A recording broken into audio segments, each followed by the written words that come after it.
Assalamualaikum warahmatullahi wabarakatuh. Tole egaa har'as deebinee dhufnee jirra. Gaaffii namoonni baay'een na gaafatan irratti hundaa'uudhaan gilgaala keessa deebii boqonnaa takkaa irratti irra deebiidhaan ibsa kennuudhaaf yookiin dalaguudhaaf tole egaa gilgaala keessa deebii boqonnaa tokko gaaffii tokkoffaarraa kaanee yoo dalagnu gaaffii tokkoffaan akkas jedha. Lakkoofsa armaan gaditti kennaman keessaa miseensa tuuta lakkoofsa hundaa, tuuta lakkoofsa intiijarii fi tuuta lakkoofsa raashinaalii kan ta'an adda baasi jedha. Egaa akkuma asirratti kennamee jiru irratti jalqabatti 0 itti aanee negatiiva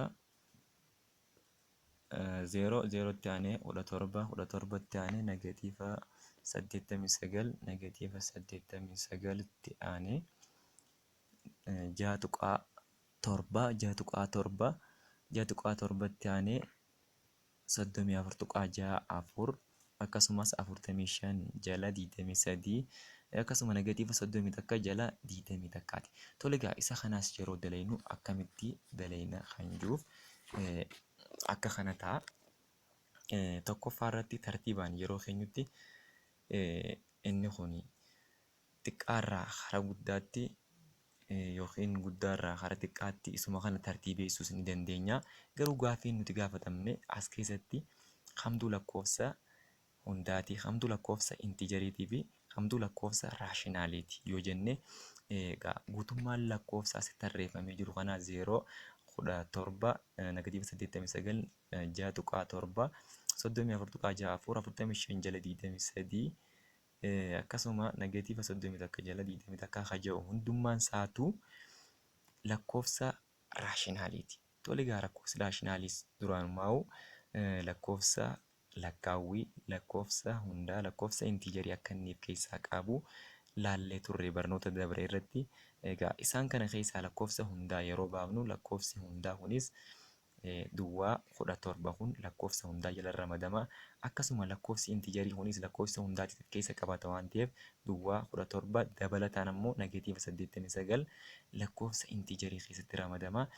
Itti aanee egaa lakkoofsi raashinaalii lakkoofsa hundaa lakkoofsa intiijeriitillee of keessa qabata waan ta'eef duwwaa 17 negatiiva 89 6.7 34.64 40 fi 5 jala 23 negatiiva 30 fi takka jala 20 takka akka kanatti addaan baafne keenya akka gaafatamnetti jechuudha. Inni itti aanu lammaffaan xiqqaa irraa hara guddaatti tartiibeessi jedha. Xiqqaa irraa hara guddaatti yoo tartiibeessinus egaa lakkoofsa kana akkuma jirutti illee waliin madaallee hamtuurra xiqqaa hamtuurra guddaa kaa'uu dandeenya.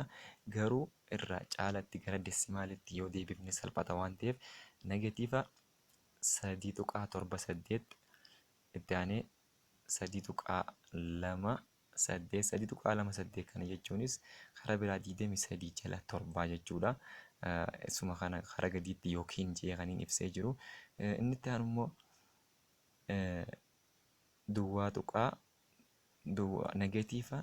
negatiiva duwwaa tuqaa 5 inni itti aanu duwwaa itti aanee duwwaa tuqaa 428 itti aanee duwwaa tuqaa 8 itti aanee 5 jechuudha dhumarratti.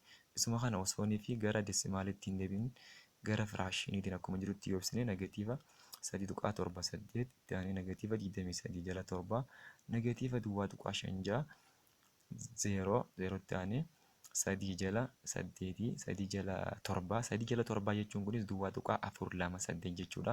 Akkasuma 13 jala 15 13 jala 15 jechuunis duwwaa tuqaa 8 jee akkasitti itti fufa. Akkasuma itti aanee dhumarratti 5 kan jiru jechuudha. Gaaffiin sadaffaan maal jedha? Gaaffiin sadaffaan lakkoofsi piin sarara lakkoofsaa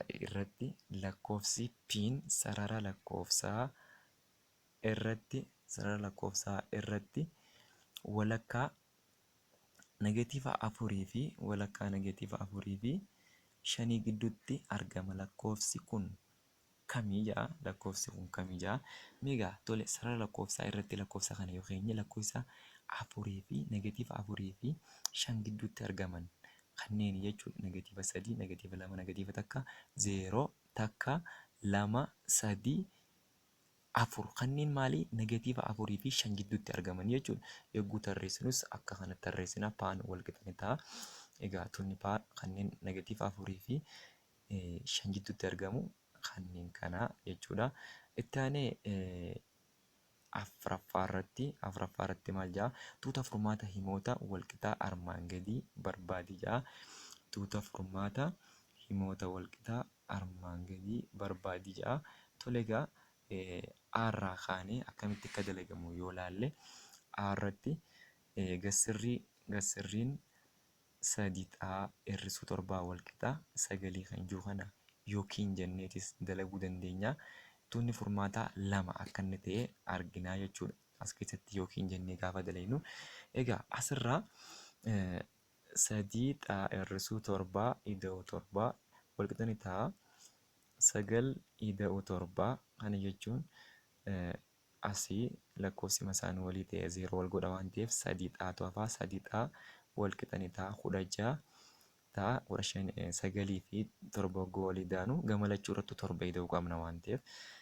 Egaa 3 xaa walqixa 16 jijjiirama kophaatti hambisuudhaaf jala 3 jenna 16 jala 3 asiin tuuta furmaataa tokko arganne yookiin isa jedhuun ammas tuuta furmaataa 3 xaa hir'isuu 7 ida'uu 7 negatiiva 9 negatiivaan dalayna waan ta'eef amma negatiiva 9 ida'uu 7 hogguu jennu egaa asitti lakkoofsi isaanii walii wal balleessa waan ta'eef 3 xaa jala 3 walqixa ni ta'a negatiiva 2 jala 3 jenna jechuudha. Kana jechuun negatiiva 3 ida'uu 7 jechuun negatiiva 2tu nu hafa waan ta'eef asitti immoo jijjiiramaan cinaatti hafee jiru 3 lakkoofsi jijjiiramaa cinaatti hafee jiru 3 waan ta'eef 3 jala 3 asiinis negatiiva 2 jala 3 gaafa jennu gatiin xaa negatiiva 2 jala 3 ta'a. Walumaa galatti tuutni furmaataa asirratti maal ta'a? 16 jala 3 fi 16 jala 3 fi akkasumallee negatiiva 2 jala 3 ta'a jechuudha. Egaa gaaffii itti aanu akkasuma gaaffii itti aanu afuraffuma jalaa baa yoo daleenye 9 xaa hir'isuu 3 xaa walqixa 4 jedha gassirrii 9 xaa hir'isuu 3 xaa walqixa 4 kan jiru keessatti yookiin jenneetuma dalayna ammaas 9 hir'isuu 3 jechuun 6 ta'a yookiin jennee yogguu dalaynu 9 hir'isuu 3 walqixa negatiiva 4 jennaa. Okay, 6 xaa jala 6 walqixa negatiiva 4 jala 6 jennaa. Asiinis immoo 6 xaa jala 6 walqixa 4 jala 6 jennaa. Amma xaan keenya maal ta'a? 2 jala 3 ta'a jechuudha. 2 jala 3 kun akkamitti dhufe? 4 lamaan gaafa salphatu 2 ta'a. 6 lamaan gaafa salphatu 3 ta'a jechuudha. Akkasuma isa asiin negatiivaan dalagaa jirru kana negatiivaan 6 xaa jala 6 negatiiva 4 jala 6 jennaa. Xaan keenya maal ta'a? 6 ni bada xaa walqixa ni ta'a negatiiva 2 jala 3. Kanaaf tuuti furmaataa keenya 2 jala 3 koomaa negatiiva 2 jala 3 ta'a jechuudha. Egaa itti fufee akkasuma gaaffii afuraffaa caa yoo dalaynu gassirrii keessa 8 hir'isuu xaa walqixa 15 ja'a. Kanaas gassirrii keessatti 8 hir'isuu xaa walqixa 15 yookiin 8 hir'isuu xaa walqixa negatiiva 15 yookiin jennee jechuudha. Egaa toora kanarra kan jiru harka bitaarra kan jiru kana yoo dalaynu egaa gassirrii keessaa baafnee 8 hir'isuu xaa walqixa 15 8 hir'isuu 8 walqixa 8 hir'isuu 8 hir'isuu xaa walqixa 15 hir'isuu 8 jenna. Negatiiva xaan qobatti hafaa 8 ni bada waan ta'eef 8 irraa 8 yoo hirrifne 0 ta'a waan ta'eef negatiiva xaatu asitti hafaa. Akkasuma 15 irraa 8 yoo hirrifne 7tu hafaa. Asii jijjiirama keenya qobatti hambisuudhaaf jijjiiramaan negatiivaa wajjin hin ta'a waan ta'eef jala negatiivaa jennaa. Kana jechuun lakkoofsi kamiyyuu takka if cinaa qaba takka if jalaas ni qaba waan ta'eef kanaaf xaan keenya asirratti gatiin xaa negatiiva 7 ta'a yookiin jennee karaa harka mirgaatiin yogguu dalaynu ammoo egaa saddeet irrisuu xaa walqixa negatiiva 15 jenna. Saddeet irrisuu xaa walqixa negatiiva 15 saddeet irrisuu saddeetii irrisuu xaa walqixa negatiiva 15 negatiivni as jira. Negatiiva 15 irrisuu saddeetii jenna. Egaa asitti kan nu hafu xaa cinatti negatiivaan nu hafaa. Namni tokko qarshii 15 sirraa qaba yoo ta'e 8 irratti dabalta jechuun negatiiva 23 ta'a. Egaa asitti jijjiirama xaa cinatti kan hafe negatiiva takka yookiin negatiiva qofa jala negatiivaa gamalachuutu jenna. Kana jechuun xaan keenya walqixa 23 ta'a jechuudha. Asitti maaliif negatiiva cinaa qaba 23 kun waan ta'eef negatiivaan gaafa hiramu poozitiiv ta'a jechuudha. Kanaaf gaa asirratti tuutni furmaataa keenya negatiiva 7 yoo galchines akkasuma 23 yoo galchines nuuf mirkaneessa jechuudha. Egaa inni itti aanu ammallee gaaffii afuraffaadhaadha. Gaaffii afuraffaadhaanis kana fakkaata. Gasirrii keessatti 2 jala 5 xaa ida'uu 7 jala 3 walqixa 12ti. Asittis yookiin jennee egaa firaashiniin kun bal'ina isaatii wajjin lafa fixa waan ta'eef kan gama tokko qofa gaafa dalaynu 2 xaa jala 5 ida'uu 7 walqixa 12 hajuu kana qofa dalayna yookiin kan jiru fuulatti aanu irra dalayna waan ta'eef 2 xaa jala 5 ida'uu 7 irra 3 walqixa negatiiva 12 goonee kan dalaynu fuulatti aanuuf haadhifannu. Egaa mee isa negatiivaan malee dalaynu kana haa dalaynu 2 xaa jala 5 ida'uu 7 jala 3 irrisuu 7 jala 3 walqixa ni taha. 12 jala takkaa irrisuu 7 jala 3 gaafa jennu egaa asitti dhufne 2 xaa jala 5 gamalachuutu amma 7 jala 3 gamalachuutu irraa waan irrifneef egaa 2 xaa jala 5 walqixa ni taha. Asitti ammoo 12 jala takkaa irrisuu 7 jala 3 gamalachuutu waan godhaa turreef egaa 2 xaa jala 5 walqixa ni taha. Firaashinii kana gaafa dalaynu 2 baay'isuu 3 walqixa ni taha 36 ta'a. Akkasuma takka baay'isuu negatiiva 7 torbuma taha. Negatiiva 7 ta'a. 36 irrisuu 7 jala 3 ta'a. Kana jechuun 29 jala 3 ta'a. Egaa 2 xaa jala 5 walqixa ni ta'a 29 jala 3ti. As dhufnee gaamma xaa kana qofatti maal goonaa fuggisoo isaatiin baay'ina. Fuggisoo isaa jechuun 5 jala 2 jechuudha. 5 jala 2tiin gaafa baay'inu 2 badaa 5 badaa xaan qofatti hafaa.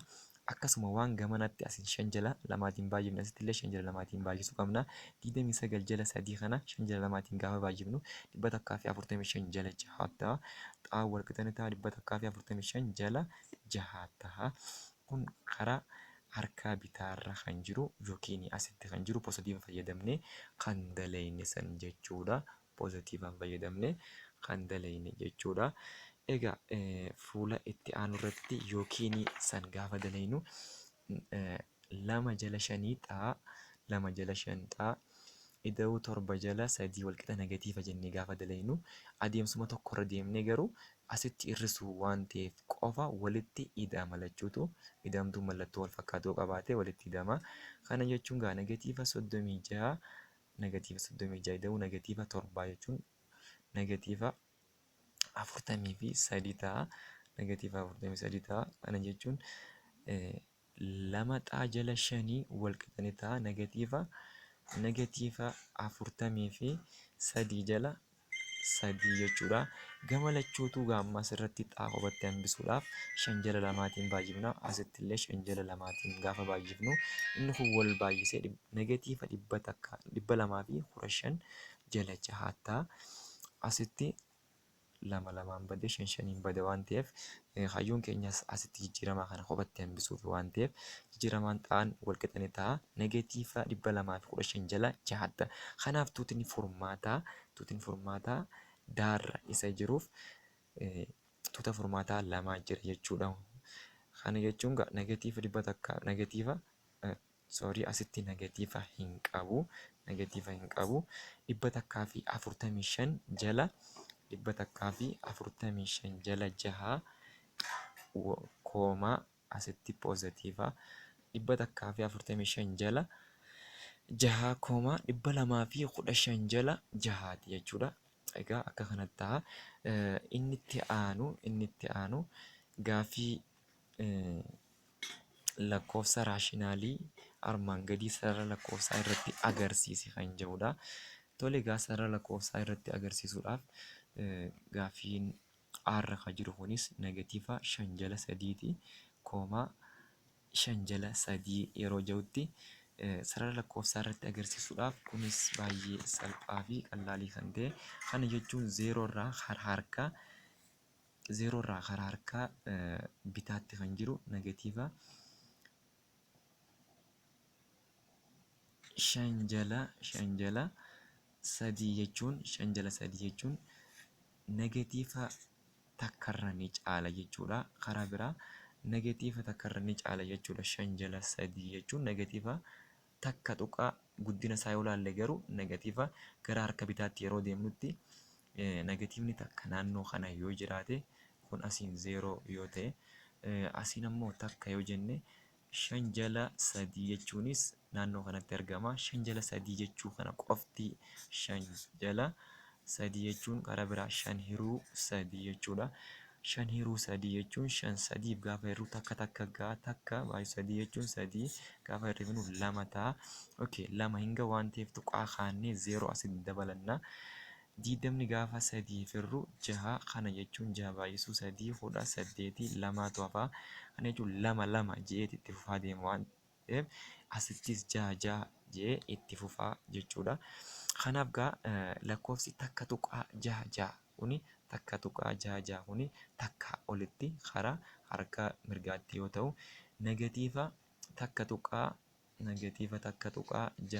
jechuunis ammoo negatiiva takkarraa karaa harka bitaatti kan argamu yoo ta'u haala kanaan sarara lakkoofsaa irratti argisiisuu dandeenya.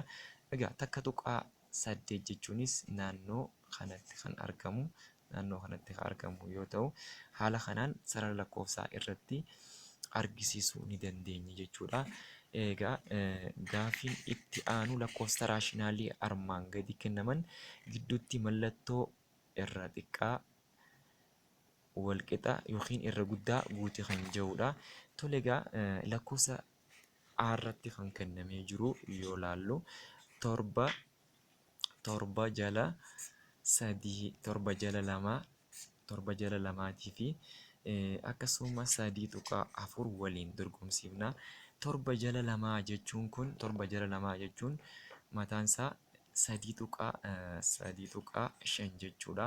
Tole egaa asitti 3.5 fi 3.4 gaafa wal dorgomsiifnu 3 fi 3 wal qixxeedha.